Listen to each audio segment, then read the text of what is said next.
And this is the GG. Oops. Hey everybody, welcome again. This is the GG-rated live show, episode number 12, and I'm your host, the Iceman. And joining me again is Hydra. How are you doing? Yeah, doing good. My brain is a bit fried of Portal 2, but yeah, I'm good.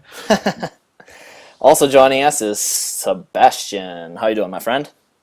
I am doing well. I am ensconced in Starcraft, and it's getting just better and better. I'm practicing commentary, and there's too many things to watch, but that is just a very good problem to have. And I'm happy to be here on GGRated to just talk it all away.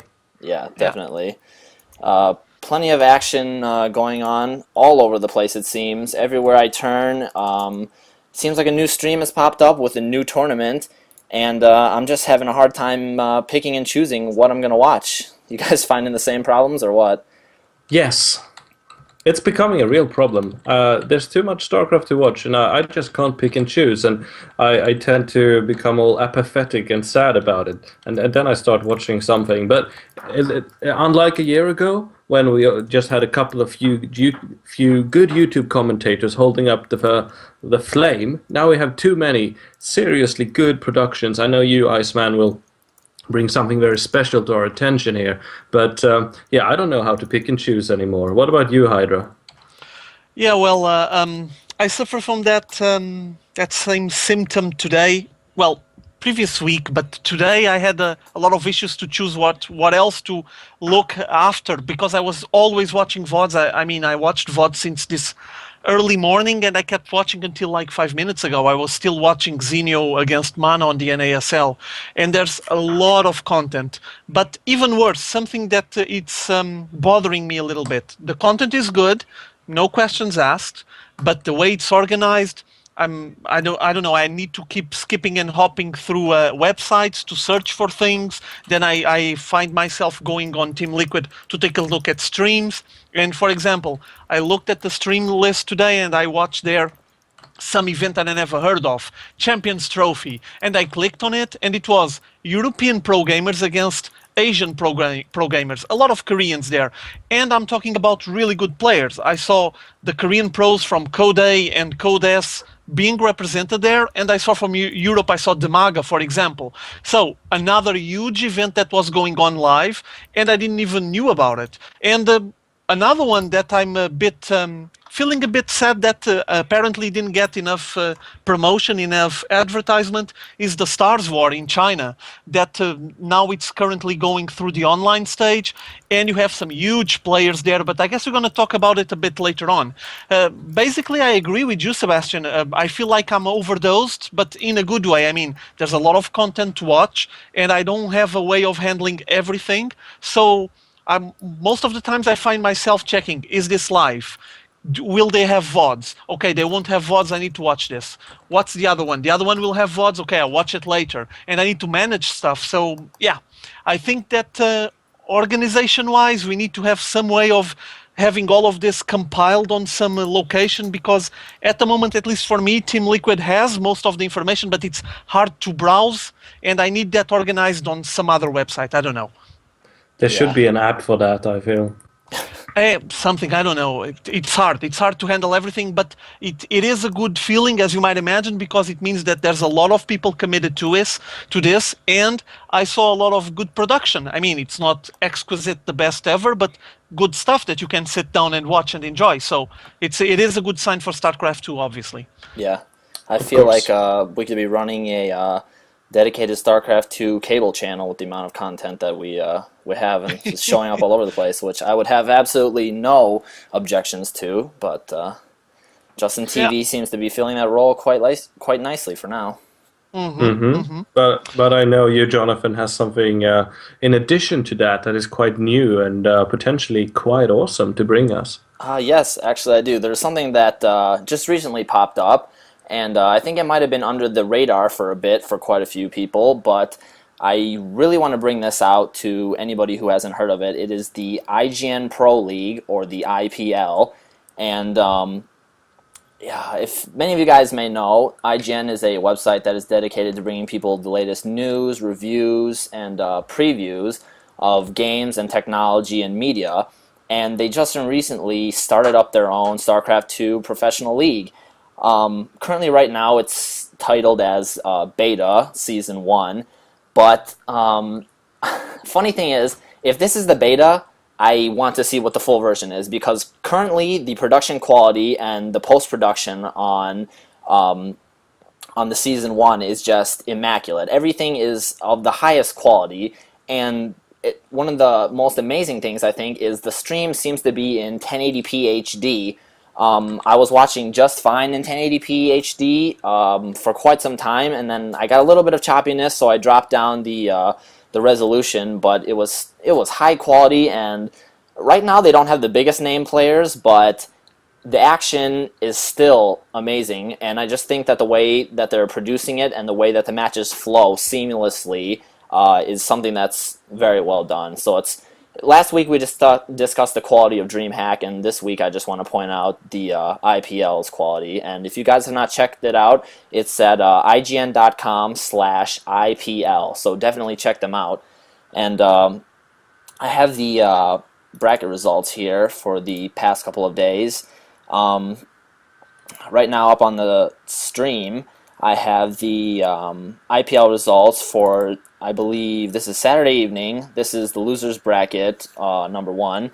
And it featured some big name players such as In Control, Sheth, Phoenix, TT1, and Minigun. And there's quite a few other big names in the tournament, but I'm just going to go over the results real quick here. We have In Control beating out AGH 2-1. Or as Total Biscuit calls him, Arg, the pirate. Stalife beating out Sheth 2-0. Minigun taking the series 2-0 over Machine. And Phoenix beating out TT1 2-0 in their matches. And let me real quick put up the Sunday evening results. I actually was able to catch quite a few of these live last night, and I gotta say, some of the action, you guys need to check these out. We have Axelav beating In Control 2-1, Starlife beating Spades 2-0, Minigun 2-0 over Druby, and Vibe beating Phoenix 2-1. And I'm gonna plug this matchup specifically as my personal favorite so far. You guys have got to go check out the VODs. They're all free. They're all in high quality. Go check out Vibe versus Phoenix, because this was nuts. Game 3 on Metalopolis, Vibe was just... He was basically matching the mobility of Terran Metavacs by using Nidus networks. And he was guarding his Nidus networks with Broodlords, and he was just popping out Ultralisks everywhere. And I'm telling you, the action was just insane. You guys have got to check this out. So, I don't know if either of you guys have been able to catch any of the action. Any commentary from either of you guys?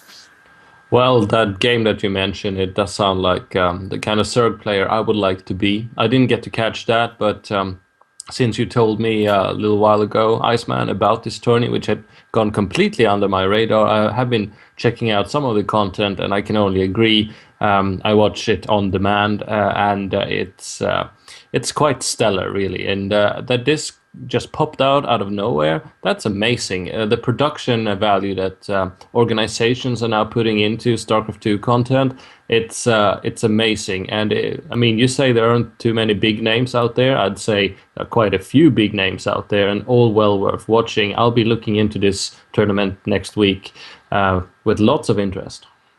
Yeah. What about you, Hydra? Anything you'd like to comment? Yeah, I watched several of the VODs. I really like the production, the quality. It's really sharp.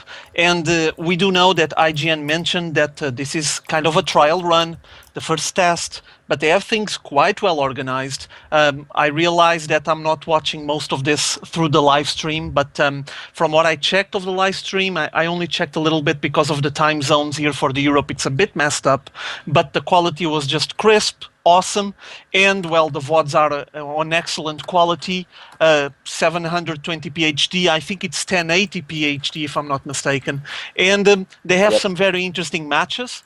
Another thing I would like to add is that I don't have anything against casters. I enjoy every caster that takes his time to commit himself to provide some content for the community. So I enjoyed all of the casting. I mean, I can watch things for myself, and as long as they provide a bit of dynamics, I'm more than happy, and that happened. But the only thing I want to see evolving, and I'm assuming that IGN is going to take care of that, is the fact that this first trial run is very focused on the North American community. All of the players are from the North American servers. Some of them are very well recognized and solid players. Others, probably they're not the high-end players from the North American side. And though we have some nice matches there, yeah, for example, the one that you told me to take a look at, with the Phoenix versus, if I'm not mistaken, was against Vibe, was really awesome to watch. But I watched other matchups that were really, really cool. And I can only recommend IGN. This IPL league is very well constructed, very well organized. And if this is the trial run, if this is the beta version, I want to see the final version, because for now they're providing really good content, and I can only applaud. Yeah, definitely. Even though, like as you mentioned, Hydra, we don't have some of the most absolute big names. I'm really enjoying getting to know these lesser well-known players by watching their games, and I don't think that anybody can take it away from them just because they're maybe not as well known. Their play is excellent, and it's really fun to watch them. And I think bringing out these players in the spotlight, which the IPL is doing so, it's high quality production showing these players in this format is going to bring them into a bigger spotlight in the community. And I'm just saying big time kudos to IGN for this league, because it popped up out of nowhere, and this is a wonderful surprise. But I agree. To be a first step for IGN is a really big one, and I'm just impressed. I mean, the quality is really good, and if they're just promising more in the future, I can just sit down and wait, because I'm thinking that they're going to evolve from the North American community to a more broad spectrum, a bigger community, Europeans and Koreans eventually one day, and it will be awesome to see them clashing against each other, like we have on other tournaments, and NASL, for example. Right. Yeah, I completely agree with you. It's small right now, but they're handling it in such a crisp manner that it's going to be successful and it's going to grow. So they're handling it right to take it in bits and chunks so far, and then expand as they move on. So yeah, it's great stuff. So check them out. And I'm going to put up real quick the upcoming results. Let me see here. The Thursday matches. This Thursday, guys, you're going to want to tune in definitely, because there's some big-time players going to be playing. We're going to have Kiwi Kaki fighting against Idra. We're going to have Axlab versus Minigun, Cats versus Select, and Starlife versus Vibe. So, yeah, make sure you guys tune in Thursday night, but if you by chance do miss the matches, make sure you check out the VODs. And also I want to plug a little bit wellplayed.org. It's a site that seems to be working hand-in-hand with IGN Group, and I actually just registered our stream with wellplayed.org, and it seems to be a site where they organize live streams and channels, and once they go live, they put them on their site, and it gives people more access to the VODs, or to the live streams. So yeah, check them out, and hopefully they'll be developing even more and doing great work for the community. Word. Yeah, it's nice to see all these people just popping up and doing really big things for the community.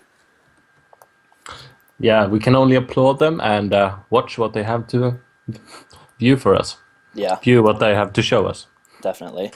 All right, guys, you ready to jump in here to the usual meat? Let's go for the GSL, since we have quite a lot to talk about. We have plenty of Code A matches to go through and plenty of Code S matches to talk about, and lots of surprising results as well, I would say.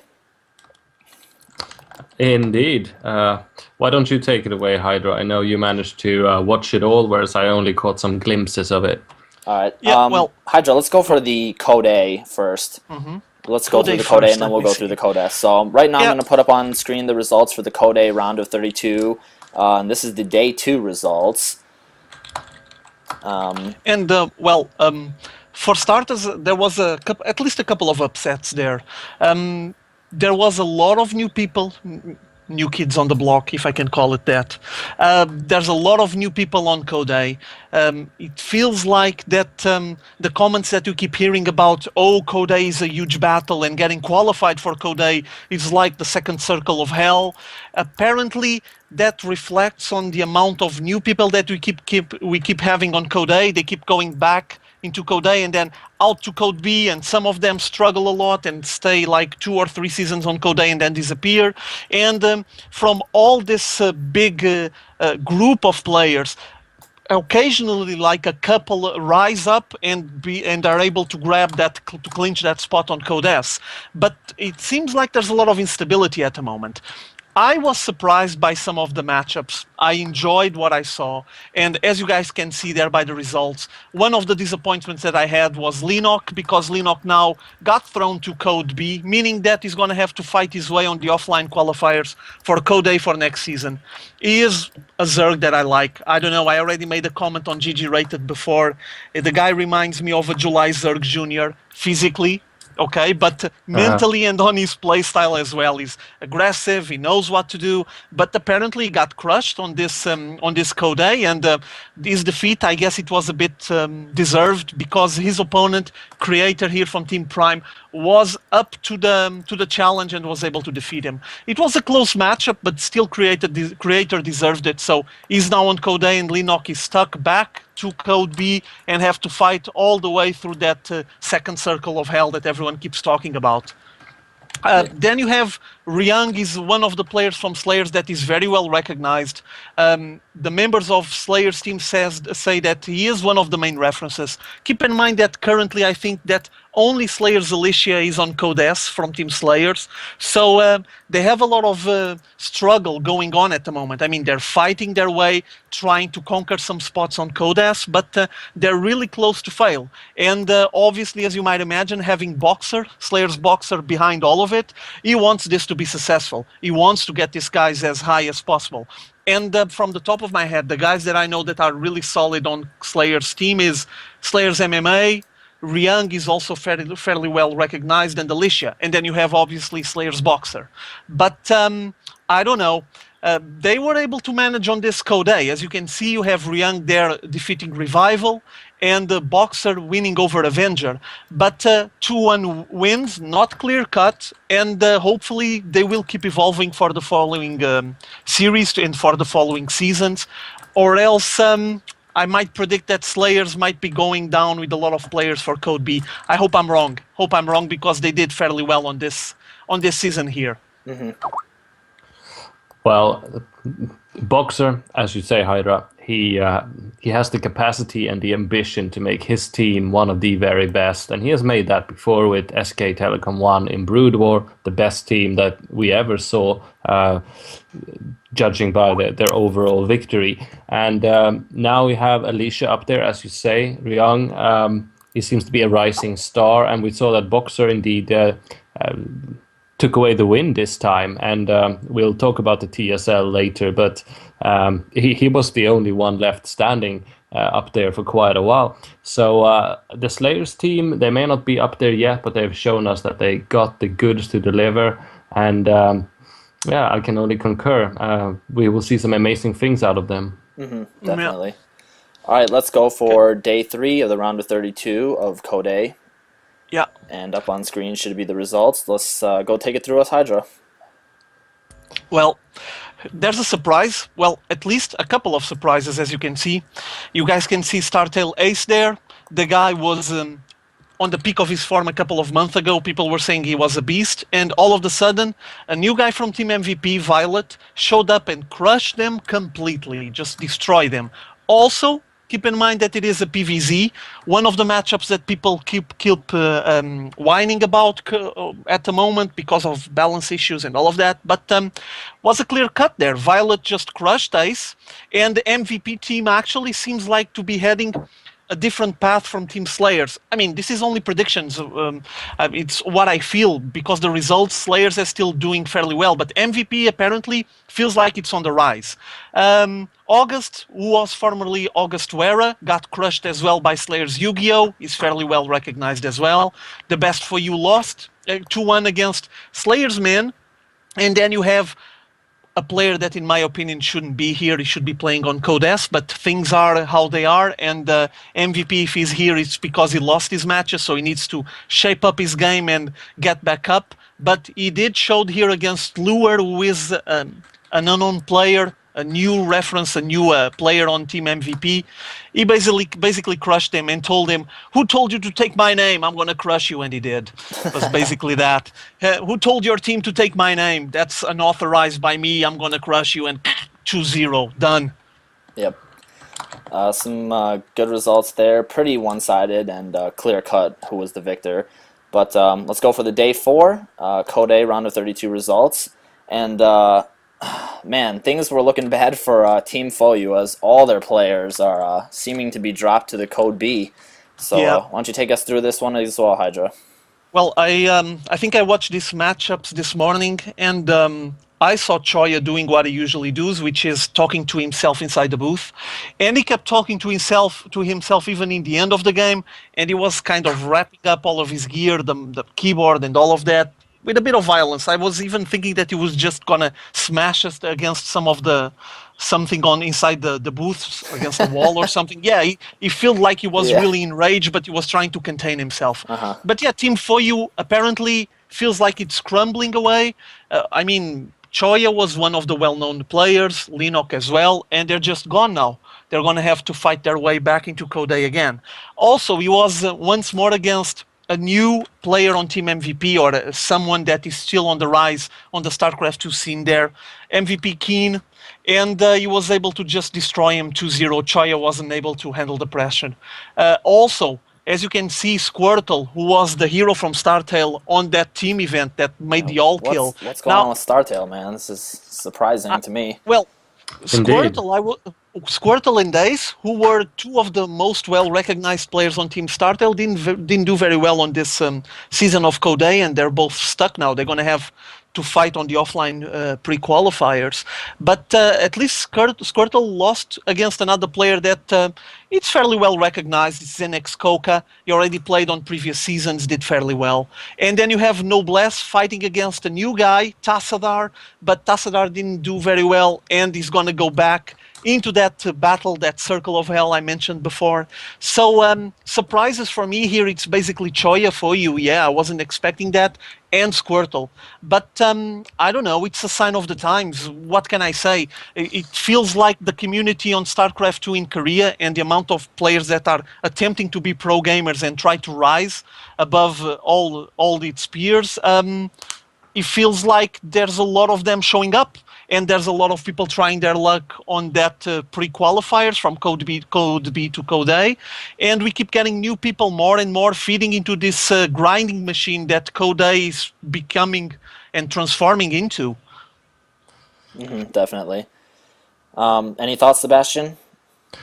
Well, I must admit that I didn't get the chance to watch any of these particular results, though I was sad to see Squirtle go down, because not too long ago he impressed us all, and we talked about it here on this show with his beautiful mechanics. I think it was in the GSL Team League in particular that he all killed, and it was spectacular. Now he's out again, and as you say, Hydra, the Code A is turning into the real meat grinder, where the hammer meets the anvil, and those who are made of steel make it out, and surprisingly few of them turn out to be. Back in the Broodwood days, we didn't quite have like a Code A, Code S kind of thing. It was all just one very competitive blob of a tournament, and if you got in, you got in. Now we have two tiers, two ladders, and Code A is turning into the real challenge, because everyone is so ferocious, and it's like the mosh pit. And if you get into the Code S,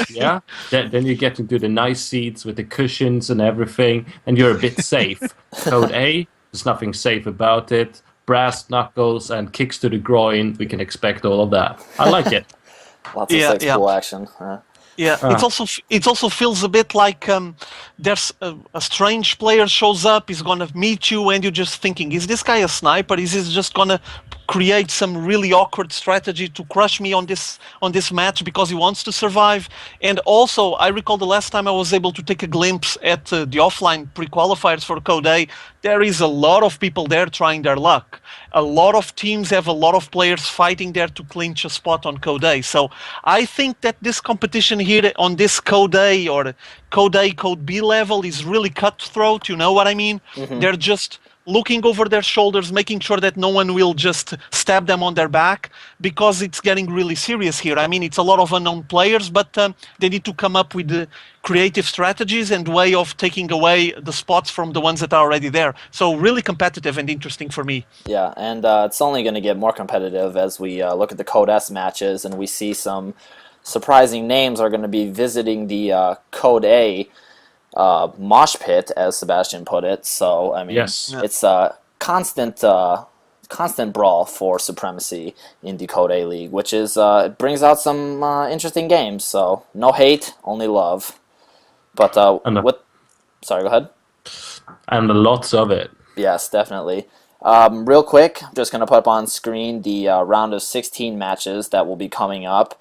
Round of 16, we're gonna see MMA versus Hyperdub, Nuts versus Bomber, Creator versus Ryung, and Slayer's Boxer versus Alive. So, for me personally, I'm going to be looking forward to seeing MMA. We know that he did excellent in the last team league, doing lots of saviorship, it seemed, for the Slayers team. His back might be a bit tired from carrying during those leagues, but I want to see how well he does.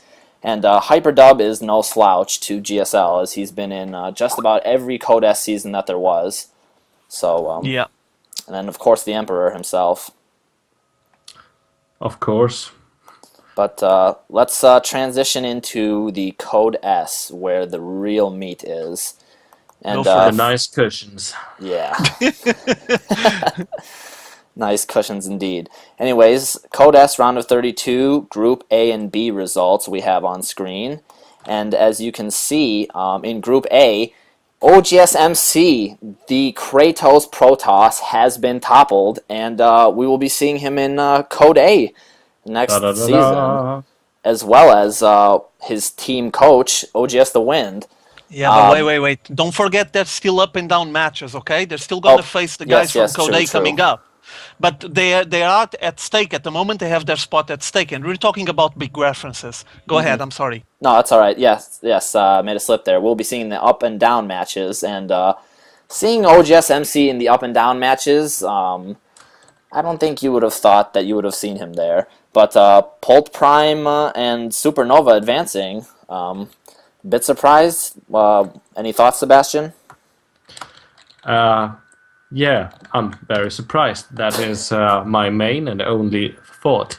Okay, we'll get into the TSL later and what happened there and the awesomeness that was, but let's not get ahead of ourselves. The point I'm trying to make is that MC is not untouchable. Sure, he went all the way to Sweden, he BM'd everybody, ripped their arms apart like the Kratos Protoss we have come to know, and he went home with a nice custom-made plush pylon made by some girl groupie. That's all good and well. That does not mean that he is an actual god. He can be taken down by...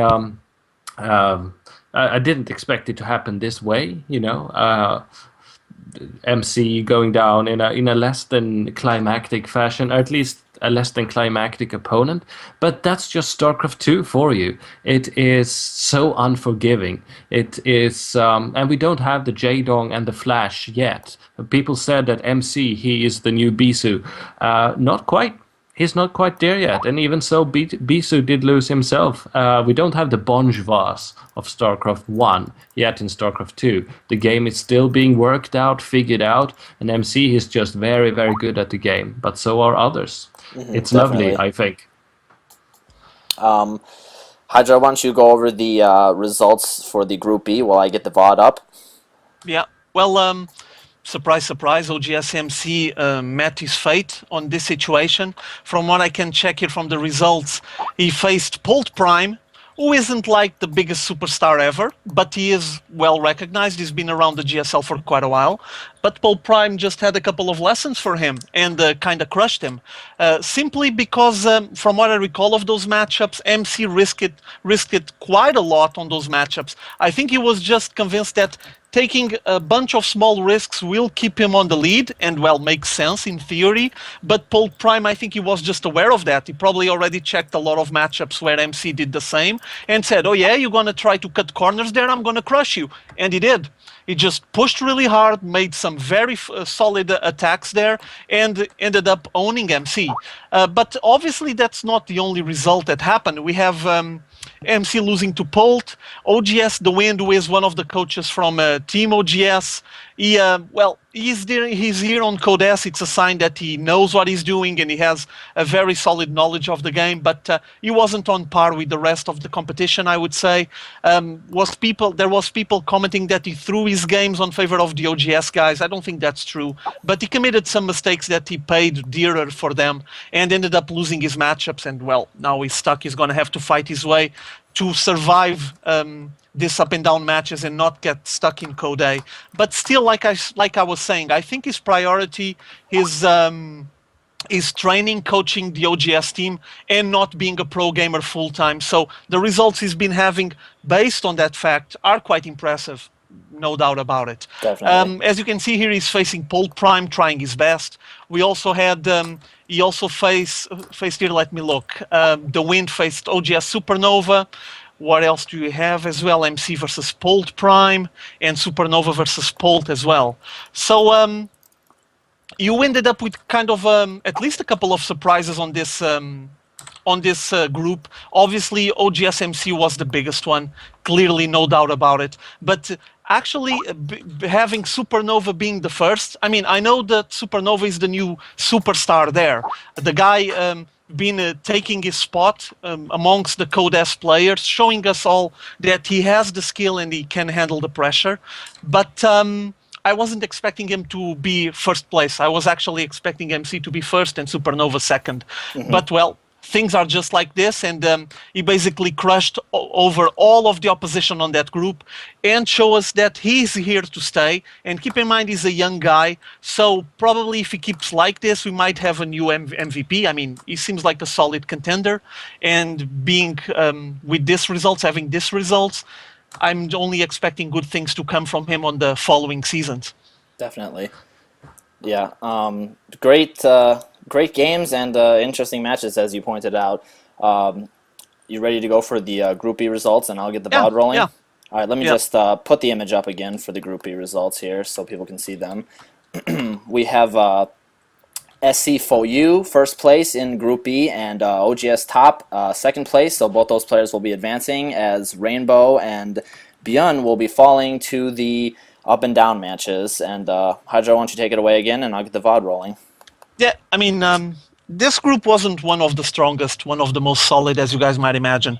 Rainbow was a big reference in the early stages of the GSL, but it kind of came down the hill, you know? He's going downhill all the way, and seems like this time he might be in real trouble. I'm not sure how solid, how consistent his game is currently when he's facing guys that are trying to fight their way out of Code A and have the hunger, have the willpower to just fight through those up and down matches and grab a spot on Code S. I think that Rainbow might be in trouble there. SC4U, I mean, the guy is good. I don't have any questions about that. He's been around for quite a while. He defeated Rainbow there, showing that he has what it takes to at least defeat one of the old Brood War veterans. And Rainbow was fairly well known back in the days of Brood War. Björn, I don't know, Björn didn't show much. He got defeated by OGS Top and also got defeated by SC4U. And he didn't show much. I think that Xenex Björn doesn't belong to this Code S. He needs to shape up. He needs to probably take some lessons out of Sun Zenith, who now is Hosio's son. Because he needs to evolve. This is not the league for him, and I think there's people on Code A that could easily take him. I think it's just a matter of time, because it feels a bit like the leagues are lagging, you know what I mean? Because it will take a month to actually see some of these players being filtered out and going back to Code A. It's going to take a bit of time to normalize. Yeah, but I think he wasn't here. He didn't deserve being here. He already did some good things in the past, but on this league, it was pretty obvious that he was just getting completely overtaken, and it did. He got dominated there. So the two players that got the top spots on this group, who was SC4U and OGS Top, it was well deserved. OGS Top is not the finest Terran player in my modest opinion, but he did fairly well. He studied his lesson. Also, this group, as you guys know, was all Terrans. It was fairly easy to practice against that race and pick up all the details. Though he has some intricacies into it, as you might imagine, because when you have a group where everyone is Terran, everyone is looking for the little details to overcome your opponent, but still it is easier than trying to memorize and prepare all the openings, all the strategies against Protosses and Zergs and so on. So I guess that Top just had a well-learned lesson there, and he knew what he was doing and got that second spot. Bjorn and Rainbow, well-deserved. I mean, Rainbow ended up 0-3, so he didn't belong here. He needs to shape up or move out. Yes. Well said, and nice wrap-up there. Sebastian, anything you want to add about the Code S Group E results before we move on to Group C and D? No, I think Hydra has summed up the main points very well. This kind of, I mean, now that we left the MC, but going down in the Group A spectacle behind us, I think OGS Top is an S class Terran, yes, but this wasn't the sort of stars in your eyes kind of group that we will see later on, and we will bring up as well. It's simply a Terran versus Terran feast, and the smallest things matter, but perhaps it's not what make us tingle. Better luck next time, Bjorn. Yeah. All right. Let us go for the Group C and Group D results. We're going to look at Group C first. First place in this group, we have MVP Genius advancing, and second place, we have Losira. So big kudos to Losira. I'm glad to see him continue with his success, blazing through Code A, winning Code A, moving into the up and down matches, and getting his stellar self into Code S, and now advancing out of the round of 32 as we see Kyrix and Hungan Prime fall. And Hydra, why don't you retell the tales from the Group C as I get the VOD rolling? Well, I like this group. Was a bit surprised with Genius, but in a good way. As you guys know, we already discussed this in the previous GG-Rated. Genius was kind of a fading away. You guys know that he used to be really cocky and show off, and people were saying that he was bragging a lot, but not putting up the effort and not showing up the skill to back up all the trash talking. But, well, this time he just dominated this group. He took the victory over Losira. He also won over Hungan Prime, did very well. And the second place went for Losira. Wasn't as clear-cut. It ended up with 2 victories and 1 defeat. But still was fairly good. Losira just hold up there. He stood his ground and did fairly well. Also, I keep reminding people of this. Don't forget that Losira, I'm pretty sure when he's sitting on the practice house, he has like Nasty on the side and MVP on the other side. And I mean, it's just some huge practice partners. And the guy can just solve a lot of his issues or polish his game with some of the biggest references on this game. Still, you need to be humble enough to accept those lessons, and seems like that Losira is that kind of person. I mean, if he would be like a really cocky guy and was convinced he was the best, he probably would ignore a lot of what could be transmitted by Nasty, MVP, and the rest of his team. So I think he's learning a lot, and I can expect more good things coming out of Losira pretty soon. Definitely. About the guys, just a mention about Kyrix and the Hungan Prime. This group wasn't the most clear one. I mean, there was some moments where you thought that Kyrix and Hungan could stand a chance there. I was honestly rooting for Kirix. I wasn't expecting Genius to save his spot and keep himself on Code S because of all that happened before and the level of results that he's been having on the previous couple of months. But he did. I was actually thinking that Lozero would be first place and Kirix would be second, but I guess that Kirix is just fading away. The last time I recall something epic, a match that I considered epic, where Kirix was involved, was a long way ago when he faced Marine King Prime. And after that, I mean, yeah, the guy is hanging around. He's been doing his matchups on Code S, but I think it's time for him to move. I want to see other players being given a chance to play on Code S. And, well, Hongan Prime is just...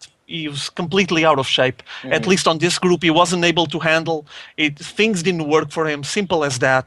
Hongan Prime lost against Genius and lost against Kirix. So I guess he needs to go back and practice his Zerg and his PvP as well, which is, as we all know, one of the most volatile matchups currently. Well, Xenix Kirix pulled out a little bit of the Action Jesus style play and went for us. Early pool is a 6 pool or 9 pool, both times against Losira, and both times it failed.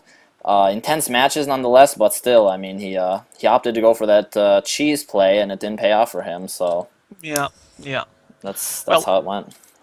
It's a risk, but you know that kind of stuff happens occasionally on ZVZ. If you go for it, you need to be confident on your micro because you know that things are going to end up being about micro. I mean, it's a fairly short match where you can't macro that much. Obviously, you need to keep building the units and keep pumping them to the front line, but you need to be up for that micro battle. And, well, he wasn't, so I guess he needs to practice a bit more. Yep. Alrighty, let's look at Group D. We have in first place Slayer's Alicia coming out, as well as OGS Nada following suit in second place. And I must say, wow, I was just charmed by Nada's play. I believe it was in the first game where he was playing against Marine King Prime. He just had his back against the ropes there. I believe it was in... Tal'Darim Altar, and in the very beginning, I mean, Marine King Prime just kept throwing early Marines at him, and Nada just held off, and he was, I believe he was almost half the worker count as Marine King Prime, but Nada mechanics just kicked in, and he was just flawless, and he came out the victor, and I didn't know how he held it off, but Nada just charmed me with his play in that first game against Marine King Prime. But I'll let you take it away now, Hydra. Go for it. The Nada games against Marine King Prime, I mean, that was one of those very anticipated matchups. And it was brilliant to watch these two guys facing each other. I mean, just couldn't be much better than this. It was awesome to watch them face each other here. Unfortunately, Marine King is now stuck with the up and down matches. He ended up with 1 victory and 2 defeats. One of them by the hands of Nada. Nada just took the win out of his hand. The other one, let me see, I think he lost against the Slayer's Alicia, who is on the rise as well. But something I wasn't expecting was having Alicia on the first place of this group with 3-0. I mean, it's really impressive. So congrats to Alicia. Here on Nada, well, Nada was just a solid game here. He did very well on his matchups. He knew what he was doing. He committed himself to the right counters to his opponent and did very well when the result was 2 victories and 1 defeat still. He lost, if I'm not mistaken, let me look, against Slayer's Alicia as well. Alicia was just beasting this group, I guess. But he ended up with the 2nd place on the group and guaranteeing his spot on Code S. I was hoping for Marine King Prime to do a bit better. I'm also surprised that Zinio went down 3-0. Okay, Zinio was one of those Zergs that I really liked, even after he was going for a bit of BM with Hydra on one of the previous GSLs and all of that. I'm not a big Hydra fan as well, but I think that attitude issues should be dealt somewhere else. But still, 3-0, I wasn't expecting it. Though Zinio was on a very, very difficult group. Alicia is clearly a star on the rise. The guy proved here that he has what it takes. Nada just continue being Nada. He played very solid, though he needs to keep doing it if he wants to evolve on this GSL, on this Code S GSL. And I'm a bit sad for Marine King, but I guess he will have to try it another day. He needs to survive now on the up and down matches. I did enjoy the Marine King Prime intro video. It's pretty good stuff, and I thought it was nice to see a little bit. I always enjoy looking into the lives of the pro players and seeing into the pro houses. I don't know if either of you guys were able to catch that when it was being played. Not this time, but I believe they've done coverages like that before of other players, and yeah, it's nice to get a bit of insight and see the man behind the machine, so to speak, and. Marine King Prime is one of the more interesting characters in and outside of the game, and it's nice to see that GOM, have an eye for that, have a feel for that, and do the legwork to provide that sort of fluff, the sort of plushy pylon kind of stuff that you do need, even though there's nothing plushy about Marine King Prime. I'm not sure if you guys are looking at the stream at the moment, but you can see Marine King Prime starting the game in Metalopolis and lifting his command center, going straight to the rich mineral field and attempting a strategy that, I haven't seen it being done for a long time. I think I saw it last week on a tournament on another moment that we had from Marine King Prime. Seems like he's getting very fond of this opening, but on the previous week he failed. He got completely crushed. But on this one, he was able to win. And he just crushed OGS Zinio with that opening where he lifted the command center and landed it on that rich mineral field in the middle of Metalopolis. And, well, you can see the result there. I mean, he just destroyed Zinio, unfortunately, on this situation with a very, very old strategy. That's stuff that I was used to watch people doing back on the days of the beta and also on the early stages when the StarCraft 2 came out, the official release. Then it was kind of gone, and now we have Marine King Prime using it again. And, well, this time paid off, so congrats to him. Still wasn't able to guarantee him a stay on Code S, but I guess that with this kind of play, maybe this isn't for Code S. Who knows? Yeah. Yeah, it looks a bit desperate and very gimmicky, and, Nada prevailed. Yeah. This is good stuff, and great series, and I'm really happy with the games that we're able to view. Shall we go for the Group E results, fellas? Yes, we shall. All right. We have on screen Group E, and first place, TSL Clyde. Finally, let's seeing some Clyde power. Greatest player in the world, some would say.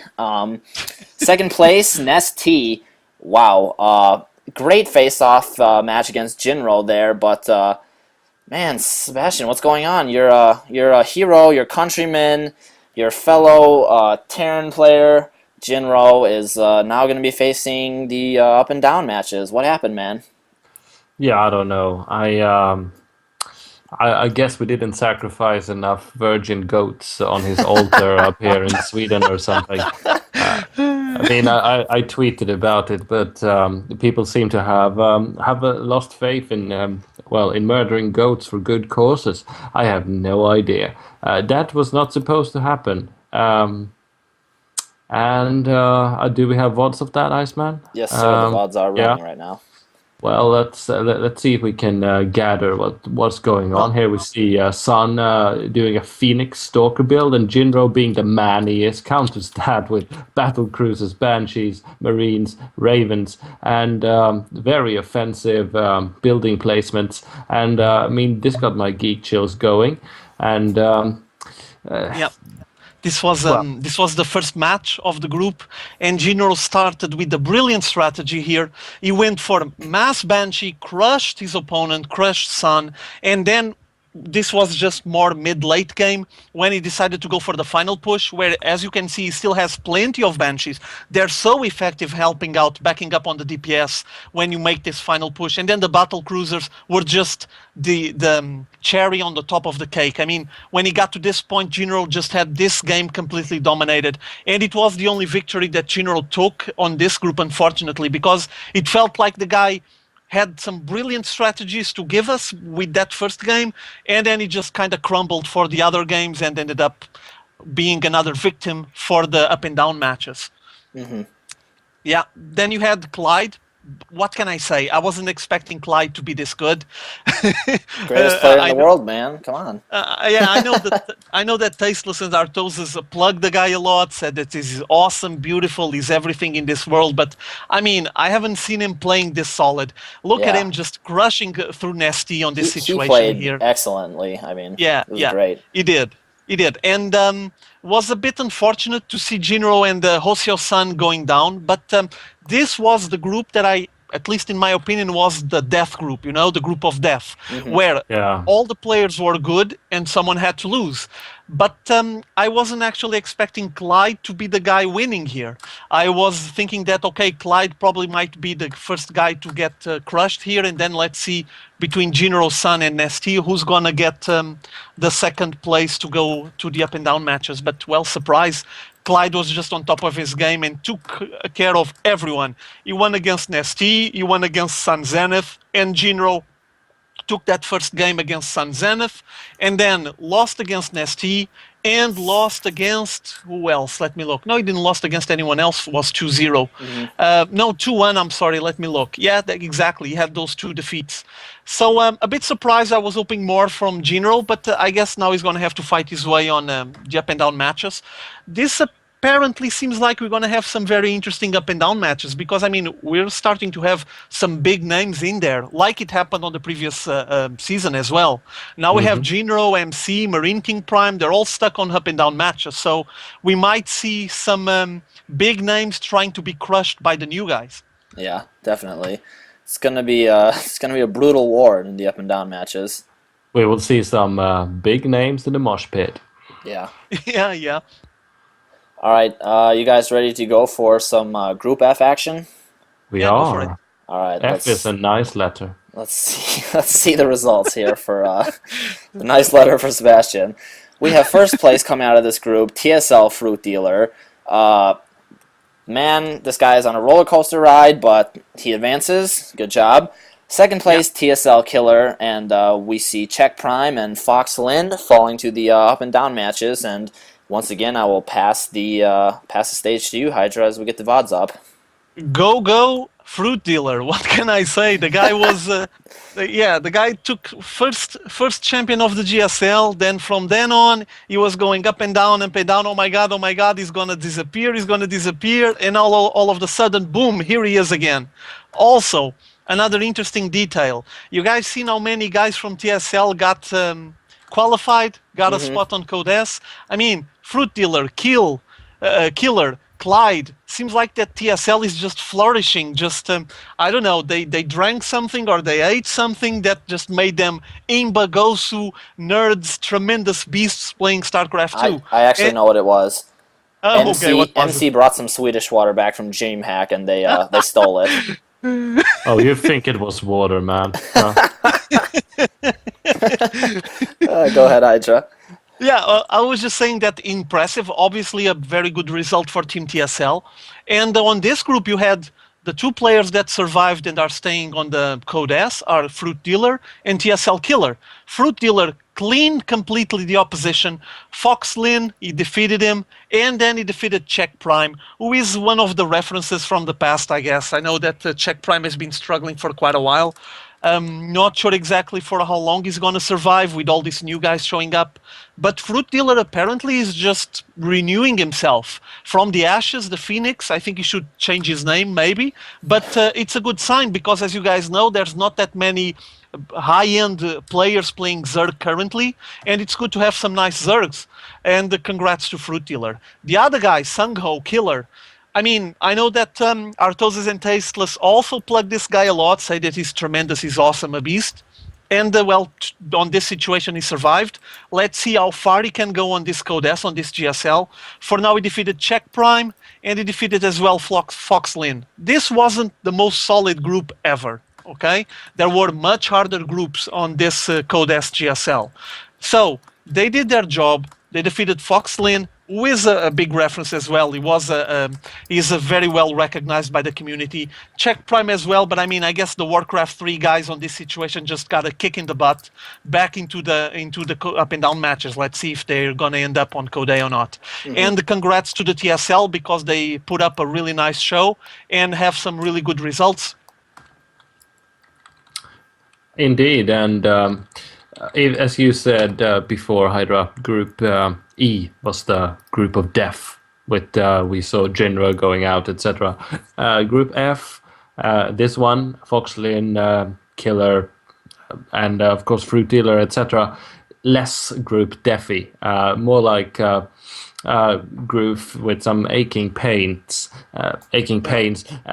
less fierce, less hard. Not saying it was easy, obviously, but Fruit Dealer, he's on a roller coaster ride. He needs a good day and a good opponent to advance, but then he can still kick ass, and I'm glad to see him advance. But this was not the fierce competition that we saw in the previous group, and yeah, that's why we get to see these unexpected results. But good luck to both Killer and Fruit Dealer. I'd love to see them advance and prove me wrong. Yeah. Well, that's all the action that has taken place so far in the Code S. Real quick, I'm going to put up the G&H matches that will be taking place. We're going to see Any Pro versus Virus. We're going to see Ensnare versus Trickster, July versus Rain, and Inca versus Huck. And this is going to be quite a fearsome group again, I would say. July, God of War, man. He's going to be tearing people apart. And Huck, I'm really looking forward to Huck. I really, really hope he does well and advances. But we're going to see what happens. Any predictions from either of you guys? Hydra, predictions? Yeah, well, Huck is going to have a hard work ahead of him. I mean, Inca is no slouch. I mean, he's no easy pushover. He's going to have a big fight here with Inca. I want to see July versus Rain. I'm rooting for July. I'm sorry, I'm completely biased on this subject. I just love the guy, and I don't think that Rain. I don't think that Rain is even close to what he was before. I mean, the guy already had some good results on the early stages of the GSL several months ago, but he isn't on the same level. And then you have OGS Ensnare versus Trickster. I like Trickster. It's Sagisu, SSKS. He already had a million names. The guy is good. And then you have Any Pro Prime versus Virus. I would like to see Any Pro Prime move on. I'm not the biggest fan of Virus, I guess. But from all of these games, the ones that I really want to sit down and watch is July and Rain, and Huck versus Inca. I would like to see Huck defeat Inca, but it's not going to be easy. That's going to be a tall order. Inca's Michael is filthy. Yeah, but keep in mind one thing. Keep in mind that those guys live on the same house. And I'm pretty sure they talk with each other, and they might be aware of what the opponent usually likes to do. So might be interesting to see this matchup, see how far did they went on the investigation of their opponent, of his opponent. Yeah, they might even be using a bit of reverse psychology there, so they'll be thinking one thing and they'll actually go for the complete opposite of what their opponent would be thinking. So it's going to be a crazy matchup, so definitely looking forward to that. So guys, make sure you check that out, gomtv.net. If you don't already have the season ticket, I recommend you do it so you don't keep getting all the results spoiled here for you. If you don't, what's wrong with you? Yeah, man. I mean, you should already have that ticket and you should already be watching, but it's enough about that. You guys ready to talk a little bit about NASL real quick? And I'll just cycle through the matches, and I guess we can just have open discussion, I guess, about it, since I tried to catch the stream here and there, but I've been quite busy with finals preparation. I have 3 exams tomorrow, 1 the next day, but tried to catch as much as I could, but I'm going to get the results up here and go for it, Hydra and Sebastian. Both you guys can banter back and forth, and I'll chime in. I watched plenty of it. There is some recommended games, I would say. But because there's so much to watch, so much to memorize, and because I played Portal 2 today and my brain is fried, I can't exactly remember everything. But I do know this. I remember that there was some matches with Asu Hobbs, I think it was against Goody, where you could finally see on a high-end tournament carriers. Asu Hobbs had 1 million carriers. He had carriers, he threw them at Goody. Goody was making one of those 50-minute games that he loves to do, where he just has a million mech units and tries to defend the best he can and just grab as much of the map as possible. And Asu Hobbs just rolled over him, and the carriers showed up on the end, on the final bit. Like the carriers weren't the tipping factor, the thing that changed the game into Asu Hobbs' favor, but still they were there and they were destroying a lot of stuff. So congrats to Asu Hobbs for using that unit. At least it shows that in some occasions it's viable. Yeah. Then you had also some other nice matchups. Was Ret versus MC, obviously. I mean, everyone wanted to watch that. Surprise, surprise, Ret just took MC. Clear cut, just 2-0, no chance whatsoever. Both matches were fairly short. Ret, I'm not sure what was going on Ret's mind, but I think his mental process was something like, I'm not going to allow this guy to macro.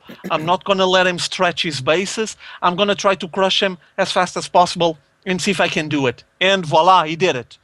Again, let me mention this. I don't have the exact recollection from these games, but from what I recall, the vague memories that I have, MC once again attempted to go for those risky maneuvers that he likes, cutting corners, getting a bit faster to that expansion, try to push, make pressure, and expect his opponent to just defend in desperation, screaming all over the room and dropping the keyboard because it's MC appearing on his ramp. And things didn't happen that way. Ret was able to stand his ground and crush them. It was an interesting series to watch because it's MC and because it's Ret as well. I mean, Ret is quite a good player. The other series that I would like to recommend is TLO versus Moro. If anyone wants to watch that one, I would recommend you to check, I think it's Game 2 and Game 3, because TLO started pretty well. And then Moro just started dominating the next two matches. And basically what happened, and I think there's pictures of that, Moro was on such a comfortable position that he decided to, when he got to the point in the end of the game where he knew he was confident he would be winning, he made LOLs with creep tumors in the middle of the map. Then on the third game, he made LOLs with Zerglings and then turned them into Banelings, so you had a Baneling LOL in the middle of the map. So yeah, he was that comfortable. And it's fun to watch. I mean, I like that. Makes me laugh. I remember you telling me about that, and I was basically freaking out when you told me that happened, because we haven't seen much of that kind of stuff yet, but it's always nice when you see that. So, yeah, man. I mean, people say, oh my god, it's BM, oh my god, look at his attitude, Moro is crushing TLO, yeah, but I mean, for me, that I'm just sitting here watching a guy with his queens putting creep tumors, making an LOL, I laugh, it's fun, okay? Yeah, it is. And we're talking about Moro and TLO. As we all know, they're probably establishing themselves on that new house in Sweden, right? Yes, they So are. so we're talking about two guys that know each other, and if they even want, they can just talk with each other after the matches and say, dude, what was that? You were making fun of me or whatever. But I don't think the things were that serious. They were just having fun because they know each other personally. It was fun for the viewers to watch. It provided some show there, a bit of fun content, and I liked it. Definitely. I wouldn't consider that BM. I would consider that something lulzy, a little bit of trolling. Nothing wrong with that. Yeah. I did catch a couple of the matches. I believe I watched the Zenio versus Mana games, and Zenio did well. He took that series, and I also watched the Idra Cloud series, and Idra won in quite a convincing fashion. What was the match that we were watching, Hydra, when we were talking about the super long games?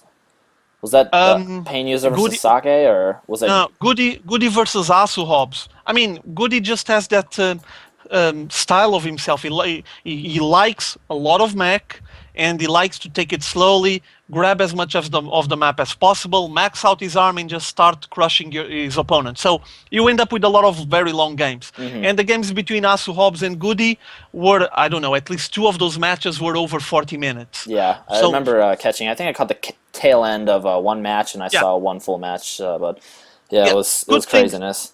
There's obviously good things coming out of it, such as carriers. Yes, you're only missing the mothership, but yeah, I actually enjoy watching that. It will happen. Yeah, the only thing best than having carriers there would be having Asu Hobbs against Moro, and while the carriers would be advancing, Moro would be making an LOL. That would be like perfect heaven. But still, yeah, it was cool. I just enjoyed it and have a lot of fun just checking that. So yeah, those games were very, very long. Another thing I would like to say, just I remember that on the previous week I criticized and mentioned several things that I found they were wrong on the NASL, and they were, at least for me. Problems with the stream, lag, sound, such on. Problems with the casting, some stuff that shouldn't be heard and was heard because they didn't turn off the microphones. This week the experience is much better. Congrats to them. Thank you for providing such nice content. And my experience watching the live stream was a lot better. So good news. It's a sign they're evolving. Yeah. Yeah. When I was watching a couple of weeks ago, I think with you, Hydra, you usually key me in when the streams are going, and you encourage me to catch the games. But I was experiencing some lag, but this time around it was quite a bit better, I would say, and it was quite funny. One time, In Control was trolling Grey Torp a bit about speaking while the mics were off, and he said they were talking about Idra's matches, and Grey Torp was just saying how excellent Idra was saying. And if you guys remember, last time, Grey Torp said some stuff about Idra when the mics were supposed to be off and they were on, but In Control just trolled him a bit, and I thought it was all good fun, so nice to see that they're making some advancements. Yeah, it's good. Definitely, and Gretorp definitely, it was mistake of his word. Well, the technical term will be a fuck up. Him not knowing that his mic was off, and he spoke his honest opinion, and maybe he was right, but that's not the matter. It's not professional, but it happened. It's out there. It got tweeted and talked about everywhere. So now they chose to use that rather than brush it under the carpet. They take it out there, and In Control very deliberately trolled Gretor, but that's just the way, that's the cross to bear. But now it becomes a lol rather than a troll. That was a bad rhyme, but anyway, I think it's a nice thing of them to destigmatize it that way. So good. So Hydra, you would say that the Hasuab's match was the clear pinnacle for you? You guys are playing with frequency, aren't you? You want me to say more Hasu Hobbs, right? Yeah. Hasu Hobbs. You say it in such a nice way. It's got that rolling H. Hasu Hobbs. But it was the best matches. I like Goody. I know that Asu Hobbs is on a tremendous peak of form. The guy is probably one of the biggest, most solid Protoss players in Europe at the moment, no questions asked.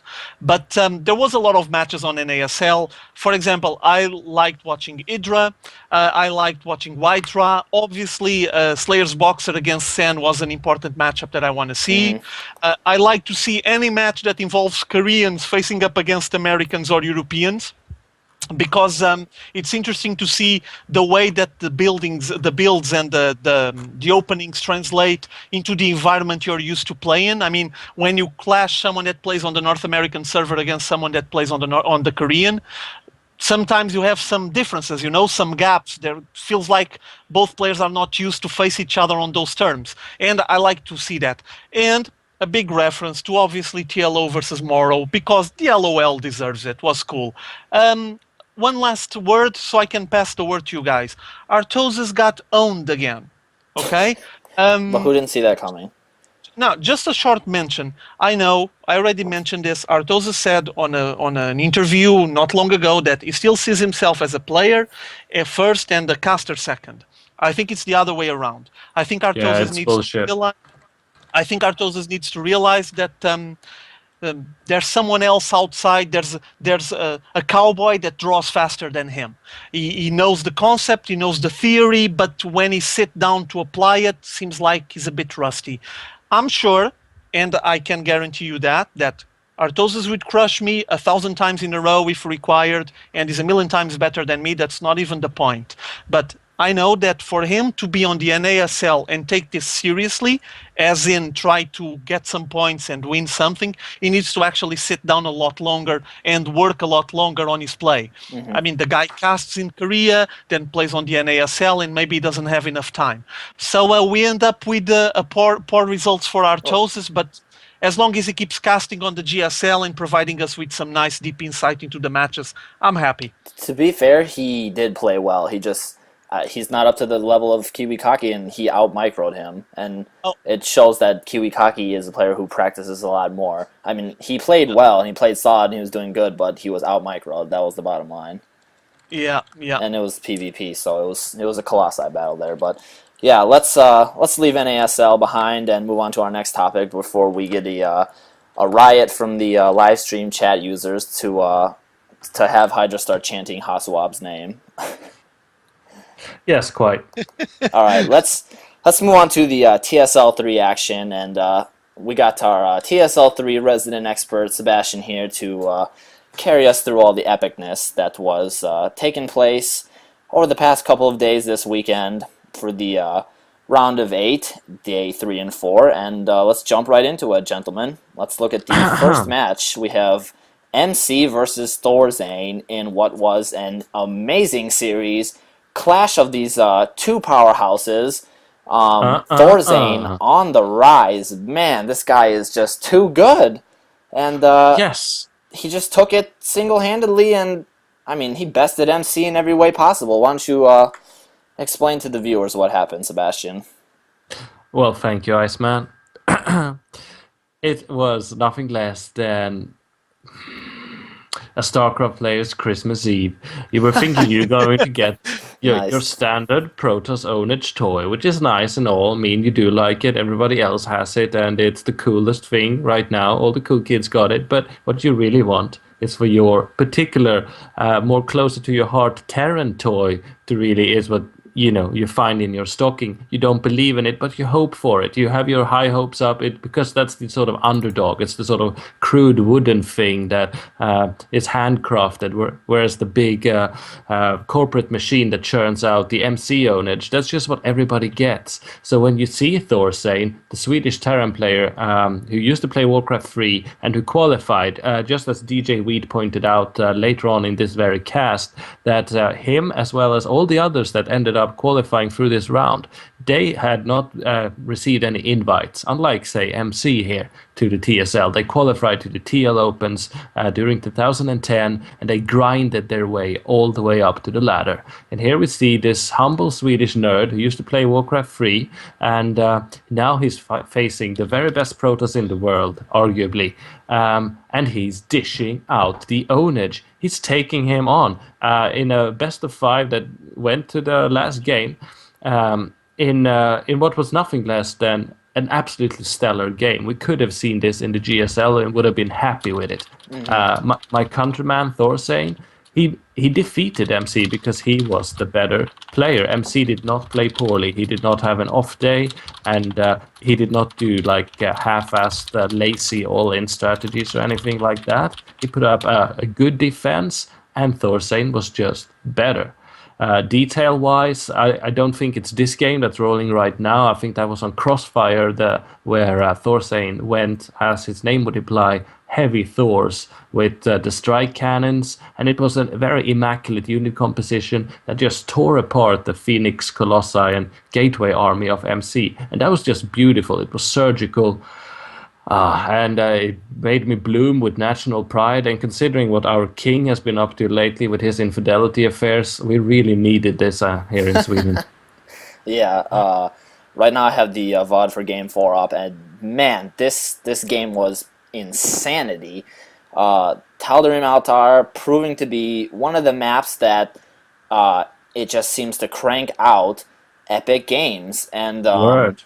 I mean, seriously, every time we encounter this map, we have something that turns out to be a huge macro death match where players don't want to attack each other till they're maxed out, sitting on 3, 4, even 5 bases, and then they just clash with massive death balls, and then they're just re-macroing in seconds, and the action is fast-paced and always coming, and Game 4 between MC and Thorzane was nothing short of epicness, as we saw many EMPs going off, and we did, from the underdog. Yeah, plenty of snipes, and I mean, action was crazy.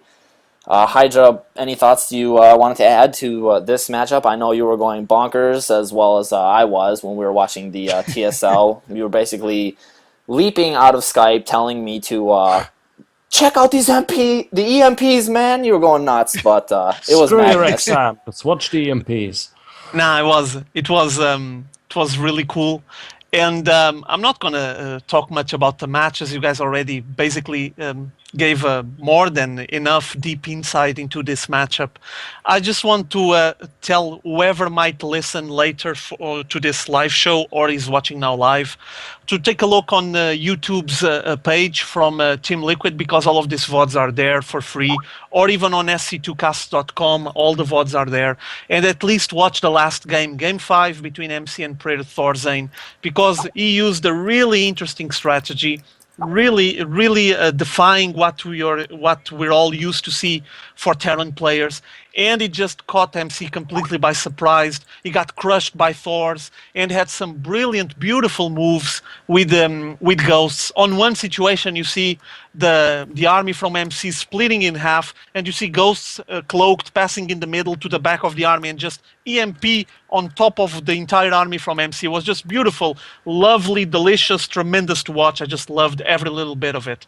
And though it was a really close series, Thorzane deserved. I mean, he was so creative, did very well against MC, and once again proved that MC is probably one of the top gamers in the whole world playing StarCraft 2 currently, but he's not alone. There's a lot of people looking at him and people recognizing that he's probably has the top spot on StarCraft 2 at the moment, and they want them for themselves. I mean, he's a king, he has a throne, but kings are dethroned as well, and might be what's happening currently. And I'm not expecting Thorzane to be the biggest beast ever, but at least on the TSL, he's revealing himself to be a tremendous player, and I can only expect to see more of him in the future.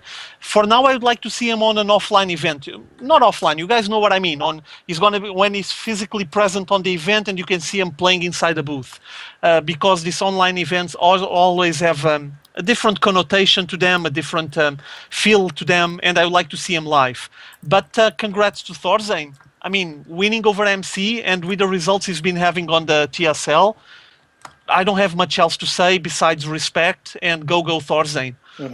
No, hi, Sebastian here. You have announcements you want to make too about your countrymen, as I have the link up on screen for the viewers, but go ahead and say it.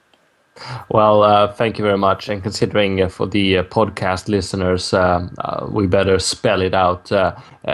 Smitten by this national pride of mine for Thorzane, who was very creative. He had truly thought out how to beat MC. Sat there in his nerd room, really thunk about it hard, and come up with some tweaks and ideas that he thought would be able to take down the master, that the master would not have faced before. And he succeeded. So he deserves our special attention. There's a 17-page thread up on Team Liquid that is Thorzane's official fan club. Right here on the link right now, you see a masked link that will take you to that very fan club. It's polygonreview.com/Thorzane-fan club. And just go there and just add your voice to Thorzane. That's what. That's all there is to it. Because man, he's a super dude. He deserves to be legitimized by your Team Liquid shout out. So polygonreview.com/Thorzane-fan club. Go there, peoples. Yep, check it out, definitely. Show Thorzane some love, as he's been doing awesome work and providing great matches for everybody to view. But I think we should move on to the next matchup, guys. What do you guys think? We should. All right, let's do it. Yeah. Next matchup we're going to look at is Kaz versus Adele Scott in what turned out to be a little bit more one-sided. Kaz took the victory over Adele Scott quite handily in a 3-1 victory, and I mean, he just showed his Terran strength. Adele Scott is a very good player. He toppled some big-name players to get here, but Kaz just showed him what's up and spanked him. And good series, well-deserved win for Kaz, I would say. Anything you want to add, Sebastian? No, absolutely not. I mean, I've come to like Adele Scott very much during the TSL. I do like to cheer for the underdog, especially if he's European and if he got qualified all the way through the grueling TL Opens. But Empire Cars, he did the same. And to me, the way a person just macros heavily, has the balls to expand while attacking, and, all those little things that you can see if you're a huge StarCraft 2 nerd in how someone Yeah. plays the game. Empire Cast just has that little thing that reminds me of a Bratok, or something along those lines. And that's just lovely to see. So I was very happy that he advanced, and he deserved it. He played very well. It will be an epic clash between Thorsane and Empire Cast, two very different Terrans. And who will be the victor? I hope Thorsane, but he'll have his work cut out for him. This will be an entirely different challenge at OGS MC, and this will not be a boring TVT. Definitely. No VODs for this matchup, but you guys go check it out. It's on YouTube, and the channel is Team Liquid Net. So if you guys missed any of the matches, go check out the VODs. Really interesting stuff. So if you guys have not been following TSL 3, I don't know what has been your problem, but obviously you've been under a rock in the StarCraft 2 scene, so go check out these matches, man. Do yourself a favor. Let's move on to the fourth day of the round of 8, and we will look in on the results for Naniwa versus Cruncher in what was supposed to be a one-sided victory for Naniwa, but it turned out to be a prolonged grudge match, no holds barred, winner takes all, where Naniwa just barely squeezed out the victory in Game 5, and Cruncher proved to be quite the foe, and he put up a lot more resistance than I think a lot of people expected, but Yeah. I'm sure plenty of Idra fanboys are happy that Cruncher is finally out, and oh man, but yeah, I saw some hate in a few threads, but good series. Yeah. Naniwa, the bad boy, not so much a bad boy anymore, just keeping his mouth shut and doing solid work, serving people up with his great play. Any commentary from you, Sebastian? Well, Naniwa, he is yet another bad boy on the scene, and I do always welcome those. I think we need that anti-hero flair, whatever that entails, but it all comes down to how good are you at the game. Naniwa, he owned through MLG Dallas, and now he faced Cruncher. I don't quite recall the details about their grudge, but I did watch the games. It wasn't a grudge. It was people expected Naniwa to take it quite handily, but it ended up turning out to be a lot longer series than people had expected. It did. Go ahead. And as we always say, it's volatile, Protoss versus Protoss, quite unlike the Brood War equivalent, which was more sluggish in comparison. And did the best player win this series? I'm not so sure. None of us squeezed out the win, as you say, but it wasn't the sort of epic climactic, I am better than you, smite with the Thor hammer kind of win. We'll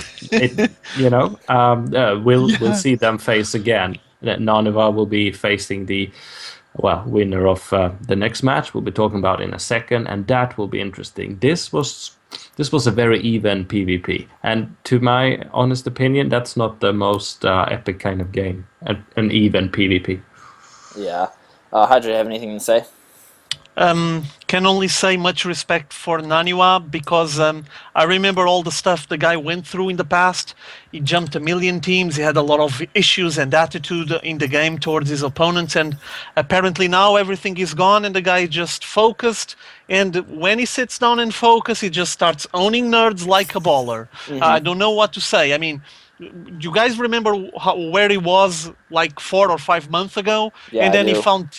he found Team Dignitas, apparently settled down. I'm not sure if he found some friends there or someone that just put some sense into his mind, or he's just evolving and maturing and growing up. He's a young kid. But what I do know is that the results are showing up. So stay in Dignitas, focus, because you're probably going to be one of the guys earning a lot of money out of this game. So make good profit of it. Yeah. Definitely. Yeah, I do remember, like you said, Hydra, back a few months ago, he was struggling, and things were different than they are now. But I don't think he's fully developed yet, and he still probably has a lot to learn, as well as many other players. But nonetheless, he's proving his skills with the results that he's been putting up. But enough of that. Let us move on to the last matchup between the Emperor and why don't you tell us who the other player is, Hydra, for all the fans out there? Ta-da-da-da. Oh my god. And now you put me on a... I was just taking a look at stuff here on the internet to link to you guys, and now I'm just stuck here. Which one are you showing now? It's SlarsBoxer versus... Oh, again, okay. That's what you wanted me to say. Yeah. Hasu Hobbs, okay. Say it, man. Mouse Hasu, or Hasu Hobbs, or whatever you want to call him. Yeah, it was a really cool matchup, okay? In my opinion, I love to see this matchup here. Boxer played well, but Hasu Hobbs, once again, just crushing people. I'm not sure what to say about Hasu Hobbs, because I have some faint recollections of him, like, I don't know, on the beta phase 2 of StarCraft 2, and then a bit after the game came out, and then I don't remember following him that much, meaning that he wasn't a top reference on the tournament scene. And all of a sudden the TSL, he gets involved on the TSL, was the last guy to get qualified for the TSL, and he's just owning everyone. Just keep them coming, I'm gonna own all of them. Do you guys remember the old movies with Bud Spencer, that he just smashed a big punch on top of the head of the guys and slapped them around with Terence Hill? Basically the same thing, but thinner. Sorry, Hydra. Grandpa Hydra, I'm not that old. Yeah, but something like that. You just slap them around. There's no one that even shows up as a contender. Though he has some close matchups, but I mean, he keeps rolling. And the guy, apparently for me, seems like to be one of the finalists. Will the other one be Naniwa? Would be interesting, but if we end up with that result, we're going to have another PvP. And people are not very happy with the PvP currently. Also, there's another thing. Though I'm not going to discuss much about this, but there's some rumor that PvP is going to change again on a future patch. I'm not expecting that patch to come instantly, but we might be seeing a result that wouldn't happen on a different situation after that patch comes out. I don't know if you guys read about that, but they want to change the timings to get the gateways built, and the timings, the units come out of them. I can't be precise now. I don't have the exact note in front of me, but they want to change the way that Protoss play so they can cut down the amount of 4-gate play that Protoss players get rolling. And being a PvP, I don't know, we might be seeing a lot of 4-gate, and I'm not the big fan of it, the biggest fan, though I do like to see some micro wars. Still, if those two players get to the finals, it's deserved. I mean, I'm not very concerned with their race anyway. Hasu Hobbs has been doing tremendously well. Naniwa is showing us all that he's much more mature than 4 or 5 months ago. So if they end up being on the finals, will be well deserved. On this specific matchup, well, SlarsBoxer did try. He did. He had some close situations there. Was a very interesting battle, but ended up being with a clear win 3-0. I'm going to be honest with you, I wasn't expecting it to be 3-0, and I felt that on some of the battles there, things could have been going to SlarsBoxer's side. I was expecting I don't think that the matchups were very clear-cut, that Hasu Hobbs was just owning and dominating over SlarsBoxer all the time, but the result is quite clear, a clear 3-0. And I was hoping for it to be a five-match series, and it wasn't. Congrats to Hasu Hobbs, and SlarsBoxer will have another opportunity on another day. Mm-hmm. Anything you want to add about the Emperor and Hasu Hobbs, Sebastian? No, the honorable Protoss player from Germany with the interesting name deserved the win. The Emperor played very well.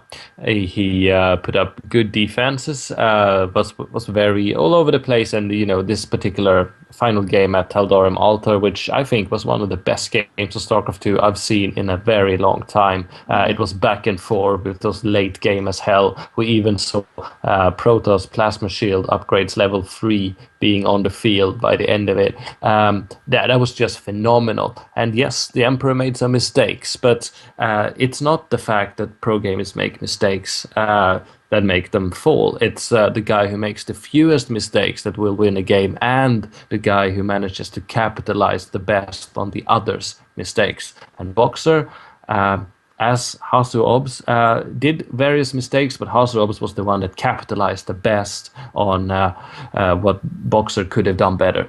And he deserved it. I'm sad to see the Emperor go, but hey man, he lasted all the way until the round of 8 in the TSL, and only MC was the other Korean to do the same. Well done, well congratulated. This is a foreign tournament apparently, but man, we don't have too many of those historically, so well done by him. Now we'll see Hasu-Obs show us what he can do. Yeah, and just touching on the map again, man, Tal'Darim Altar. I mean, we were seriously blessed this weekend with some epic PvT matchup on Tal'Darim Altar. We saw just about everything you could possibly see upgraded and researched, and about every unit, almost every unit, thrown at each other in just massive waves. I mean, some of the action I saw was just making me flip out, and I was about ready to throw my computer through the wall in sheer excitement. But that's the only one I got, and until I get a nice studio with 5 monitors streaming every match live from every tournament, I got to hold on to what I got, man. But yeah, craziness. It was craziness. Pure madness. Yeah. It was beautiful. Beautiful, beautiful madness. Yeah. But guys, that's all we have for this week on the TSL 3.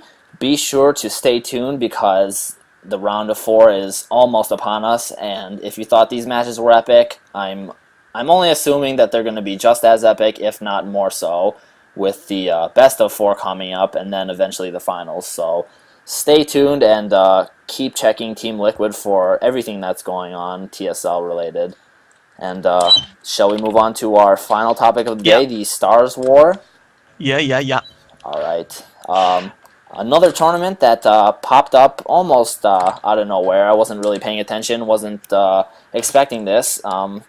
I remember StarsWar from Brood War days, but now they've made the transition into StarCraft 2, and we're going to be graced by the awesome brackets that we have set up so far. Why don't you review for us a little bit, Hydra, what's been going on as I get the brackets up on screen, and I will show the results that we've seen so far. Well, just like Frequency is mentioning there on the chat, this tournament it didn't pop up now. I mean, I wasn't expecting it now because there's so much content that I wasn't paying attention. But this is a fairly well recognized event on China, and now, as you guys know, the StarCraft 2 Chinese version is coming out. They're playing the beta at the moment, if I'm not mistaken, and they have this big event called the StarsWar that apparently transitioned into StarCraft 2. And if you guys take a look at that bracket, there's some huge beasts playing that tournament, and the tournament currently is being ignored. The tournament has VODs on a really well-hidden, let's call it like that, stream. It's the ICC Cup stream. I know that there's not that many people going there, and most people don't even realize that the tournament is going on. I'm going to pass the link here to Jonathan, so he can to the Iceman, so he can add it there on the screen, so you guys can take a look at it, because they've been stacking the VODs with all the games. I mean, I saw yesterday, I saw Demaga versus Fox Lin, TLO versus who, I don't even remember. Let me take a look here at the bracket. It was Nada versus Saza. It was TLO versus, Hungan Prime, exactly. I saw Nasty versus Love CD. For whoever doesn't know who Love CD is, he is the brother of Sky. The big Chinese references from Warcraft 3 is his brother. And as you guys can take a look at the bracket, there's some huge beasts on this tournament, and no one mentions it. I mean, it has a thread on the tournaments on Team Liquid, okay? It has some VODs on ICC Cup stream on Ustream, and that's it. It doesn't exist. So what I'm wondering is, if people are going to miss such event, I mean, they might be missing something really awesome. Just take a look at the names there. I Am MVP, Idra, Ret, MC, Sen, Startel Ace, Check Prime. What can I say? It doesn't get much bigger than this. And keep in mind that this is one of the biggest events in China, and China is a tremendous market, huge market. And if this succeeds, and if StarCraft 2 actually gets some success in China, it's going to explode. So tournament, the Star Wars from this year might be this thing that most people didn't even knew much about it, but next year might be the biggest thing ever because it's going to be exploding all over the internet. I'm a bit sorry that it didn't get the attention that it deserved, in my opinion. I've been watching it. I have to thank the ICC Cup stream, obviously, for keeping the VODs, recording the VODs, or else I wouldn't be able to reach them, and hoping to watch the rest on the following days. Now, one small detail. This is being played online, and only the final 4 players will be flown to China, will be playing there live. So for now, we're just on the online phase of it, with the players playing against each other. It's really nice. I recommend watching this tournament if you have the chance, because I know what you're feeling. It's just a tremendous overdose of matchups and events and tournaments, so it's kind of hard to find out about things hidden such as this one, but I think this is a gem. Take a look at it. It's going to be worth it. Yeah, definitely. And sorry, I used the wrong word there. It didn't pop up. StarsWar has been around a long time as an established tournament. I just have been I've been under the radar a bit lately, and I haven't seen all the things coming. So when it came, it was announced, it popped up for me. But I guess I missed that, and sorry for the wrong lingo. But yeah, guys, check it out. I was able to catch the matches, and I really want to recommend you guys watch the Nestea versus Love CD match. Those were quite good. Yeah, they're cool. They were really cool. And also check out the Nada versus Saze series. But results are up on stream, and make sure you check out the VODs. The link is up on stream, and for the podcast listeners, it is www.ustream.tv/ICCupTV. So make sure you check those VODs out if you missed it. Anything you would like to add, Sebastian, about the StarsWar? Well,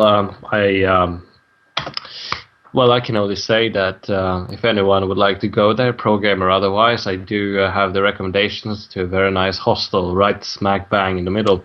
Other than that, it's very nice to see the Star Wars tournament is once again part of the scene, the new Starcraft 2 scene. I remember back in Brood War, it was one of those few like non-Korean, though still, of course, Asian in the sense that it was outside of Europe and North America, but one of those non-Korean events that we had once in a while, where we got to see a slightly different flavor of pro Brood War, and that was always nice. And we got to see some foreigner action. I believe that Tasteless and Artosis represented the US in the most recent one, and they like to bring that up because they like to think of themselves as actual pro gamers.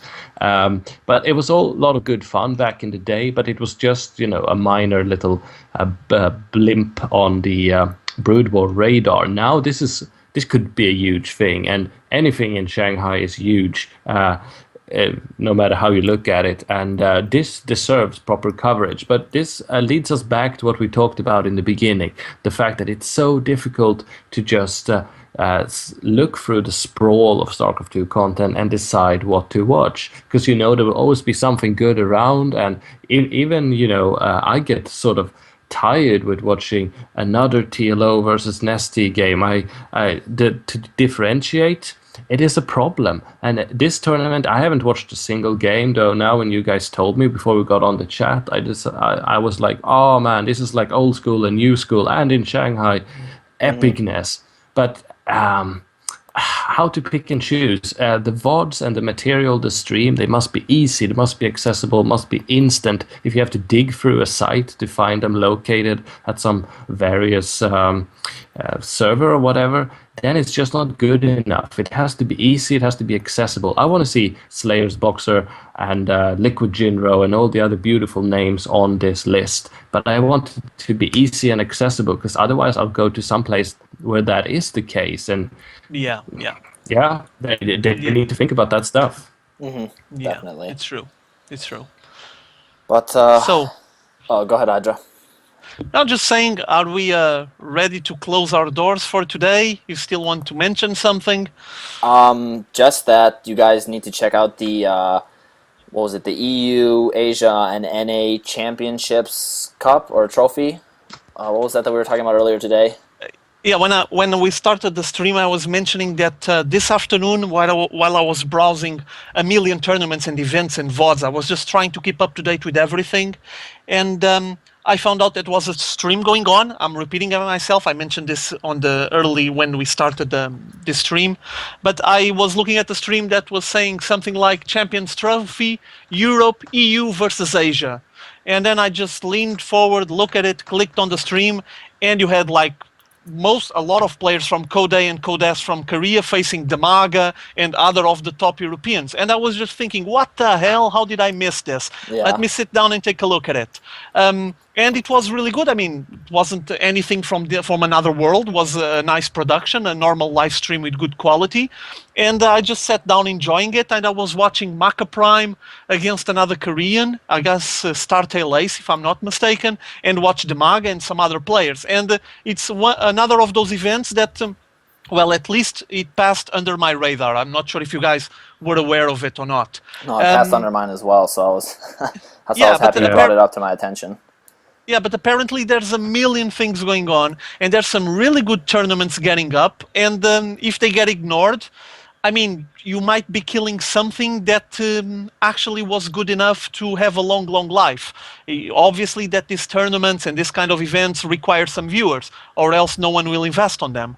And you might be missing opportunities to see some of the best players playing the game currently on such events. I think it was the case. A bit like StarsWar was, and hopefully it will get a bit more notice. People will realize that it's going on if I spam it a bit more here and on my channel on YouTube. Definitely.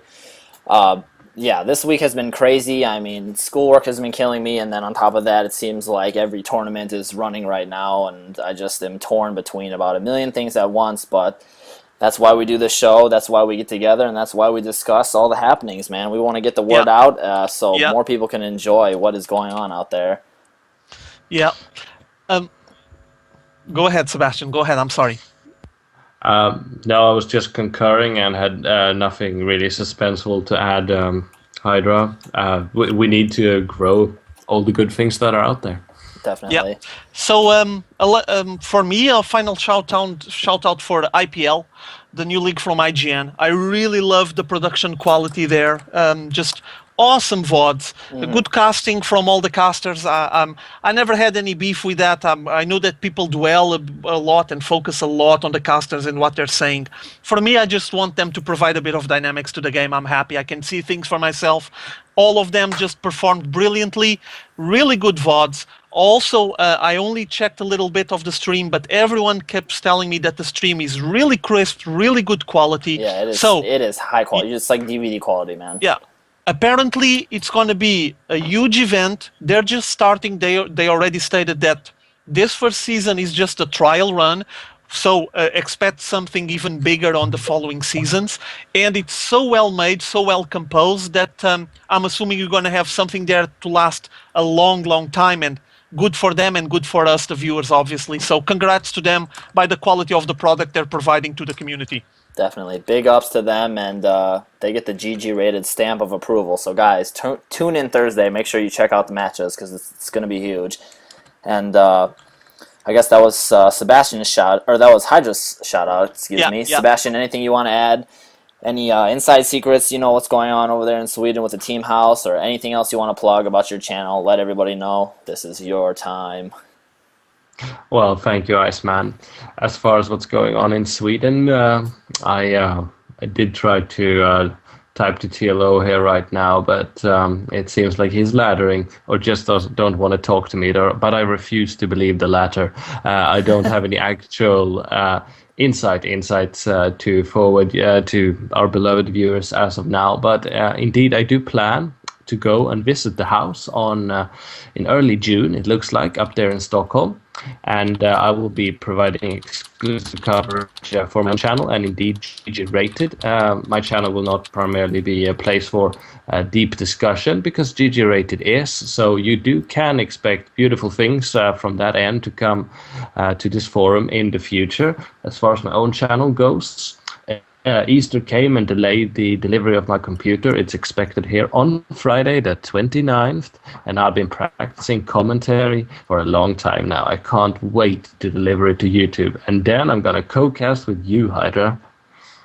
Yeah, for me, you're more than welcome. I'm ready for it. And I heard that you have a beast computer that works, encodes videos, clips your toenails, and makes coffee at the same time. So I never seen anything like that. So I'm ready to get some 1080p HD VODs done on that. Yeah, Oh, you better. can't And wait to some see. toenail clippings. Can't wait to see Sebastian get back in form with posting up his sweet YouTube videos. But yeah, it's my turn for shoutouts, and I just want to thank everybody who showed up today, man. Awesome live show today. We had chat going on in the channel the entire time, so big shoutouts to everybody who did show up. Guys, this show is about community involvement. This is for you, man. We do this show so we can bring everybody the latest news, and if they happen to miss anything or if they are not aware of something, we're here to plug that, and we're just trying to do everybody a service. So thanks everybody for showing up, and we're going to have big things in the movement. We're going to have, I'm going to be updating the website here. I know I keep saying this, but I'm just about done with this semester. Once summer rolls around, I will get around to revamping the site, and we have things in the process of development in behind the scenes, so you guys can definitely stay tuned, and things are going to be moving pretty rapidly here this summer, and man, I just cannot wait to see where the show goes. Go for it, You've got to Hydrate. plug. Just help out Frequency a little bit. It's just plugging out that T-shirt giveaway signed by Moonglade. You don't get that every day. Every time I look at Moonglade, it reminds me of the guy from InXS, but that's me. And obviously, there's the link there. Whoever wants to take a look at it. I mean, signed T-shirts by a pro gamer, a guy that already been on the GSL and is fighting his way in Korea. Doesn't get much better than that. So shout out for Frequency, and you guys check the link. It just added there on the cast on the chat. I'm sorry. Yeah, I will tweet this link for Frequency on our Twitter account. Yeah. But definitely, guys, keep checking us out. Spread the word to your friends. Show us some more love. And we're just going to keep bringing you awesome content week by week here. And I'm going to say GG for now as the Nerd Trio signs out. This was episode 8 of the GGRated live show. Peace. GG.